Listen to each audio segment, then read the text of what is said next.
হেফাজতে ইসলামের প্রয়াত আমির আল্লামা জুনায়েদ বাবুনগরীকে নিয়ে কথিত মিথ্যাচার ও কুরুচিপূর্ণ মন্তব্যের অভিযোগে নাসিরউদ্দিন পাটোয়ারীর বিরুদ্ধে বিক্ষোভের ডাক দেওয়া হয়েছিল গতকাল। কিন্তু সবাইকে অবাক করে দিয়ে সে বিক্ষোভের মাঝখানেই সশরীরে হাজির হন খোদ নাসিরউদ্দিন পাটোয়ারী। সাধারণত রাজনৈতিক নেতারা এমন পরিস্থিতি এড়িয়ে চলেন বা নিরাপদ দূরত্বে থাকেন, কিন্তু তিনি উল্টো সেখানে গিয়ে মাইক হাতে নিলেন। বিক্ষোভকারীদের চোখের দিকে তাকিয়ে নিজের অবস্থান পরিষ্কার করার এই যে সাহস, এটা সচরাচর দেখা যায় না। তিনি যখন কথা বলছিলেন তখন চারপাশের উত্তেজনা ছিল তুঙ্গে, কিন্তু তার বাচনভঙ্গি ছিল ধীর স্থির। এই ঘটনাটি প্রমাণ করে যে বাংলাদেশের গতানুগতিক রাজনীতির ধারায় এক বড় পরিবর্তন আসছে, আর সেই পরিবর্তনের সামনের সারিতে দাঁড়িয়ে আছেন এই তরুণ নেতা। অনেকের মনে প্রশ্ন জাগে, কে এই নাসিরউদ্দিন পাটোয়ারী? হঠাৎ করে কিভাবে তিনি জাতীয় রাজনীতির এত গুরুত্বপূর্ণ চরিত্রে পরিণত হলেন? তার উঠে আসার গল্পটা কিন্তু সিনেমার মতো মসৃণ নয়, বরং রাজপথের লড়াকু মানসিকতার এক বাস্তব উদাহরণ। ঢাকা বিশ্ববিদ্যালয়ের মার্কেটিং বিভাগের ছাত্র ছিলেন তিনি। ক্যাম্পাসের আড্ডায় বা লাইব্রেরির করিডোরে তাকে সাধারণ 8-10 জন শিক্ষার্থীর মতোই মনে হতো, কিন্তু তার ভেতরের যে রাষ্ট্রচিন্তার এক গভীর বীজ রোপিত ছিল তা খুব কম মানুষই জানত। তিনি কেবল পড়ালেখায় সীমাবদ্ধ ছিলেন না, ক্যাম্পাসের অধিকার আদায়ের আন্দোলনে সবসময় সামনের সারিতে থাকতেন। তবে তার আসল নেতৃত্বের পরীক্ষা শুরু হয় 24-এর গণঅভ্যুত্থানের সময়। যখন সারা দেশ উত্তাল, ছাত্ররা রাস্তায়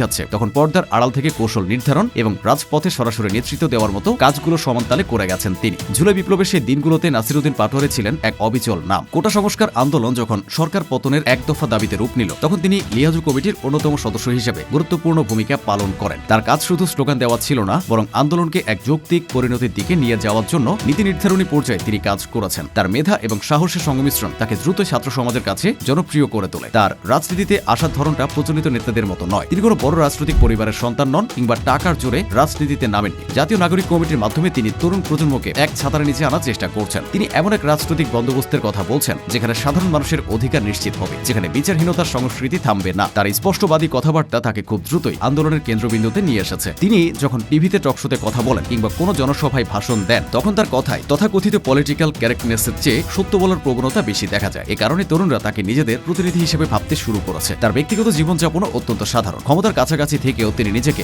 মাটির কাছাকাছি রেখেছেন। তার সহকর্মীরা বলেন, নাসিরউদ্দিন পাটোয়ারী এমন একজন মানুষ যিনি সারাদিন রাজপথে স্লোগান দিয়ে রাতে নীতি নির্ধারণী টেবিলে বসে জটিল সব সমস্যার সমাধান খুঁজতে পারেন। তার এই বহুমুখী প্রতিভা তাকে সমসাময়িক অন্য ছাত্র নেতাদের চেয়ে আলাদা করেছে। তিনি কেবল আবেগের উপর নির্ভর করেন না, তার প্রতিটি পদক্ষেপের পেছনে থাকে সুদূর প্রসারী রাজনৈতিক অঙ্ক। 24-এর বিপ্লব তাকে নেতা বানিয়েছে সত্য, কিন্তু তিনি সেই পরিচিতিকে কাজে লাগিয়ে ক্ষমতার ভোগ বিলাসে গা ভাসান। বরং তিনি চেষ্টা করেছেন এই বিপ্লবের স্পিরিট বা চেতনাকে ধরে রেখে একটি টেকসই গণতান্ত্রিক ব্যবস্থা গড়ে তুলতে।